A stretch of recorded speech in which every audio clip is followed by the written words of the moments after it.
I think we're the last sport to start. So we've been going for a long time, since August. So it's time to play ball. I'm excited to get this season started with our players, coaches, fans, the whole 9 yards. So Coach Prothrow, Eastern Kentucky, been preparing for them this week and thinking about those guys coming down. But looking forward to getting to host them, but to get our season started with a great 3-game series at home. Adam? Butch, Carson Myers on the back end of this rotation you guys announced yesterday. Just what have you seen out of him that makes you guys want to put him at the end of that rotation to start this weekend? Simple energy. He's had good tempo. We've right or wrong, probably wrong. I've even had to temper him. He's had good emotion going, but you know what it does is it gets guys behind him wanting to play. The center fielder, the infielders, catching.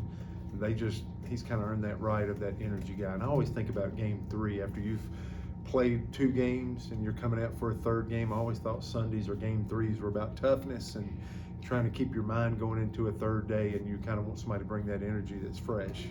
And I think he did a good job of that, and I think that's the primary reason why we put him in game 3, and he earned it. And he was kind of competing with Herbert Holtz, I think, is part of mentioning that. So the only reliever that we're stamping on today is Herbert Holtz. So he'll probably be right behind him, and because we believe in Christian, so we're keeping him on a routine, keeping him on the same day with Myers, and they could piggyback and switch out for a few weeks too if you wanted to. So, but Myers had that energy and kind of captured everybody's thoughts on somebody that would give us a good spark in the game 3 after you've played 2 games. And but Herbert Holtz is going to keep developing. We know he's a good starter, and he started for us before.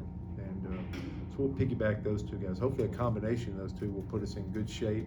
Maybe if you've used some pin the first 2 days. So you almost have 2 starters that are scheduled to be slated there for Sunday, but Myers will definitely get the first opportunity to throw the first inning. Jason? Butch, last year you kind of had those situations that were kind of set up with Tanner going behind certain guys. How much of this early season is figuring out maybe those first couple of days and who fits with who and maybe how those things are going to work? Yeah, I think that's the biggest challenge when you say you have a new pitching coach, right? Whether it's Tim Hudson or Steve Smith or Darren Schoenrock or now Everett Tiefert, is getting just that rhythm of how you work together. And the 80% of the innings returning, we talked about, like, man, that we probably have more depth, we have more pieces, and sometimes that can become confusing if you don't have a good plan. So who can really pitch off one another? Who's the best after Alsop stuff? If it's set, what's the best to come behind him? And same thing with Joseph. You got the sinker baller, and then Myers a lefty. What plays the best? What are the best combinations? Not just the best pitchers, but who plays best off of one another? Do we have that figured out? We'll definitely go out with a plan to start this season, this weekend, but yeah, I think you'll see some changes there. The confusing piece that I mentioned is because, man, you got, what I love is you have a Tanner Bauman that's low slot left, you got a Armstrong that's low slot righty that have pitched before. Bauman in his 2nd year, so trustworthy of a player and a person. Armstrong has pitched for us a ton, and then you got some power righties. I can't wait to see Cannon back in that spot, and also Cam Tilley. So you feel like you got 4 guys, and then you got the long guys like a Crotchfeld that had started this time last year, is a lefty out of the pen. So all these pieces plus many more, I think we'll get to see them. Our health has been great. I give Tiefert some credit for that. He's got to figure out some strategies. Instead of leading 100 minor leaguers through every level, he's got to get into the minutia of one team, one pitching staff, and how can I coach a pitching staff to be competitive and get the result that you want at the end of the game. So he's done a great job with our health. So everybody's ready. It gives us a lot of options, but now I'm like, how do we get that, and what options are we going to use this first weekend? That was some of our conversation today, because ultimately we'll have to see, like, what I'm still waiting to see, can this rotation, whether it's the 4 guys that we've mentioned, or can they be competitive against what you would think is the top third of our league? Can that be a rotation that matches one of our best pitching staffs in our league? And we'll probably have to wait a little bit, but this will give us a glimpse if we feel like we can front end and pitch up front to match our league. But I do feel good about our depth. I think I'm real interested on who we bring in when and how we use people this first weekend. Yeah. I guess on that health point, you mentioned Joseph just a bit there. He's in that Saturday slot. I guess where do you feel like he's at, kind of entering the first weekend of the season? Maybe what do you want to see from him in his first start back? Yeah, Joseph will be great. So health is number one. I just want to see him throw healthy innings. Number two, it has been since opening day last year since he's pitched a real game. You can simulate, you can play outside competition, you can squad till the cows come home. I still think there's different when there's a real game and a real uniform played.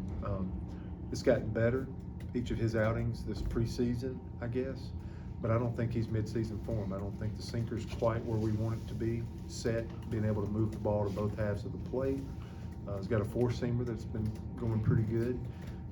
The slider, I still don't think's down out of the hand or is sharp or following a path when stuff's really set. So some patience, probably, what I would temper our fans and people watching that's not with us every day is I think he'll keep getting better. Joseph is a diesel engine. Joseph's a guy that you might not get the full output, but you can get later in the game and get more velo and more things out of him. So I think we'll see that in our starts. Like, I think he'll be good in a month. I hope he's good Saturday, but he's worth the risk and investment because we know what he can be, and I think our best team has him being a part of our rotation and right in the middle of it. But I do not think he's in mid-season form, just to give a disclaimer, that I think he's healthy, he's got a great look in his eyes, body's changed, in the best shape. He turned down an opportunity to go to pro ball, so I think he's got a chip on his shoulder. I think he's really wanting to get back on the mound, but I think he's got to pitch some and lay some tracks in real competition before he can get as sharp as he was before. So I think he's got a little work to do there. And hopefully he's ahead of my estimation going into Saturday, but I do want to give that disclaimer because I feel like it's going to take him a couple of games to get back to where he was at. And then I think he's been so resilient and healthy with his sides that I think there's another gear that we haven't seen out of him. But I think that'll be a little bit more down the road. Pass it over to Brian. Butch, how's your infield looking? Who do you sort of project as the starters going into the weekend, and were you rotating the guys in? Yeah, I think we're sure going to want to see a lot of guys.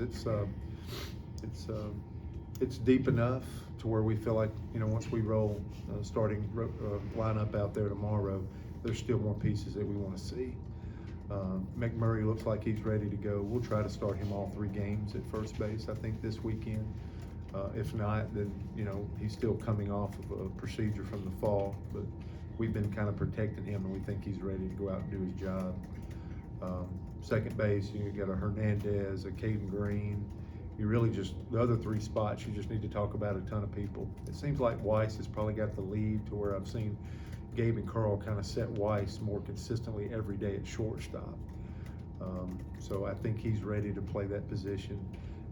Really second and third, I would be looking for a Caden Green, the one returner, really, in those 3 spots. Javon Hernandez has played a line share of second base, and Derek Fabian has played a lot of third base. Of course, you got a Gavin Miller, Caleb Freeman there, but I think there's a little rotation maybe this opening weekend if everybody's ready to go, of McMurray at first, Hernandez at second, Weiss at short, Fabian at third, and Caden Green kind of moving around those 3 spots as well for this first weekend.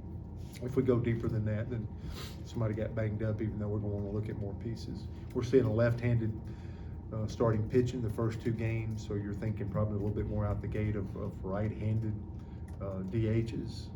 We're going to see guys that may not blow the ball by us left-handed, but it's going to force us to have real mature bats early, because I think we're going to see north of 50%.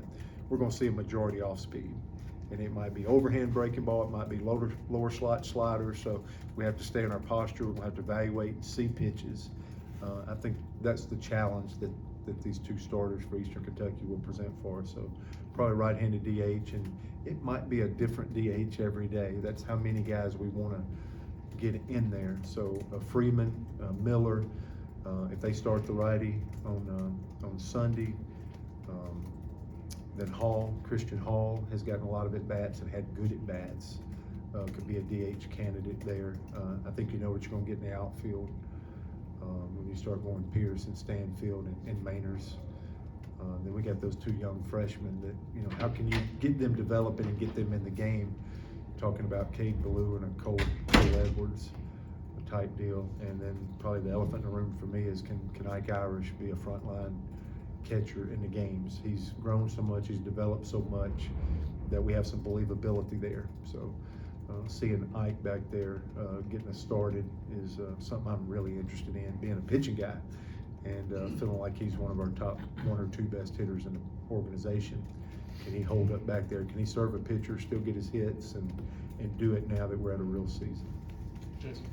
But you mentioned Mainers. What have you seen out of him since he came in and as a guy that potentially is batting up there in the top of the lineup? Yeah, he just feels like a two-hole, a left-handed hitter that makes you feel like if if there's a runner at first and you need a ground ball to the right side, that he can hook it and do that. A guy that has some sneaky power. The ball can jump out of the ballpark, and between him and Weiss, I go back and forth on who I think is the best bunter on the ball club. So I think when you think two-hole traditionally, the thing that really stimulates my mind, or anybody just thinking a simple game, is somebody can handle it back. If it's left on left and he gets a real slider and they try to shift he absolutely can lay a bunt down, and he can do a push or a drag. A guy that has experience. I mean, he may have more bats than anybody in our organization. So I've loved the experience that he's done for us, and I think he adds a level where he can really handle the bat regardless of the situation. He can do multiple things offensively, and I think we'll start him in the two-hole unless Gabe wakes up with amnesia tomorrow. I think he's a perfect fit to really see if he can hold down that 2 spot for us. Matt, I guess after this, we're heading over to look at a new Hall of Fame club, some of the renovations. I guess obviously the renovations are still kind of ongoing. There's a lot of work to do, but how have you seen the park change, and kind of what have you thought about some of the ongoing process? Yeah, the Hall of Fame club, just what it does for me, it's not complete. I mean, Donahue's affected. It will be for this whole year. It's still two-lane, but it's tight. That club level will be going up all year. As soon as the season finishes, we'll be getting above the monster. There's locker room, there's coaches stuff, weight room. Our weight room and our offices are together right now. It's crazy, but we're closer to our players, so there's a positive there. This Hall of Fame club that you guys are about to go tour is out of sight, and I think I've been to a lot of venues now, being in this league for going on 3 decades. It's awesome, but it's just an appetizer of what we're doing and where we're headed. The majority of what we're trying to do and what we're going to do that's already started will not be complete really until next year. But this Hall of Fame club, with it not being sold out for the whole season, it's going single game. If you love our program and you're interested in the future of this program from a premium seating, you've got to come and take in this Hall of Fame club a game. I think just walking in there, you'll know what I'm talking about. But I'm telling you, it's so positive that it's just an appetizer. And I wish we could get more. We're doing some stuff for our students in right center field, so we got them. I brought the wall back in, or I did. These awesome people closed the wall back up, but we've elevated our students into 2 rows. We got them close to the visitors' bullpen, like it's everywhere else in our league. So we continue to tip our hat and let our students know how powerful they are. I think we can see how powerful they are for basketball and football and a lot of our other sports. So we've continued to respect them for coming along with us these last few years. So those are the 2 appetizers, but the best is yet to come. Brian.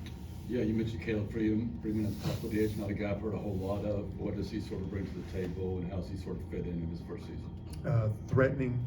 He's a threatening at bat, and he's a switch hitter, has some power. They played in the World Series last year. Him and Connor McBride, which will probably be our Tuesday starter, both come from St. John's River down at Florida. Still working defensively. He's worked a lot at first base in this preseason. Third base, come to us as a third baseman. He's continued to work on his craft defensively. But what I could say where he could add value right now, who knows in 2 months, because don't ever forget, players are allowed to get better. So you never know where somebody's going to be if they stay in the fight and keep working. But what we think he can do, like right now, is potentially come in there and have 4 at-bats on Saturday and do damage. with his bat. So I think that's what we're looking at right now, and hopefully he just keeps growing and becoming a more well-rounded, more consistent as a defender, and that could just open up possibilities for him as we move into the season. But we're trying to find some at-bats for his bat. We think he's a threat at the plate. Coach Tiefert, as a pitching coach, our pitchers, they're just like, man, if you make a mistake with him, because most home runs, most extra base hits are thrown, that he has a chance to have a bat that can do some damage. Anybody else? I just wanted to ask about Chase Alup getting the Friday start. Have you seen him progress much or a lot or a little from last season? Yeah, I just think he's more efficient. And I really think at the end of the year, he really started finding himself. So for the first year as a freshman, kind of that normal trajectory, strong, big arm, and just on a learning curve, adjusting to the SEC. I thought the second half last year, he gave us some good quality starts. The biggest challenge to me, if I was sitting in a room with him and having that one-on-one meeting, is efficiency, just like Tanner Burns, just like Mason Barnett. He's in the line of that type guy. And I think his efficiency is what earned him this first spot. So we didn't give him this. He absolutely became more efficient in his innings pitched, and I really wanted to carry into the season because him with efficiency and not being behind in the count, and I would say the pitch that I've seen the most that's landing now is that fastball to his glove side, away from a righty, into a lefty. And when a pitcher can locate a fastball to his glove side, that just syncs up, times up a delivery. Those are telling you good things. Pitchers take off when they command the ball, have authority over it, especially to their glove side. And he's starting to show that. And with some efficiency, like he's showing, he absolutely vaulted to, like, we need to give him a shot to throw opening day.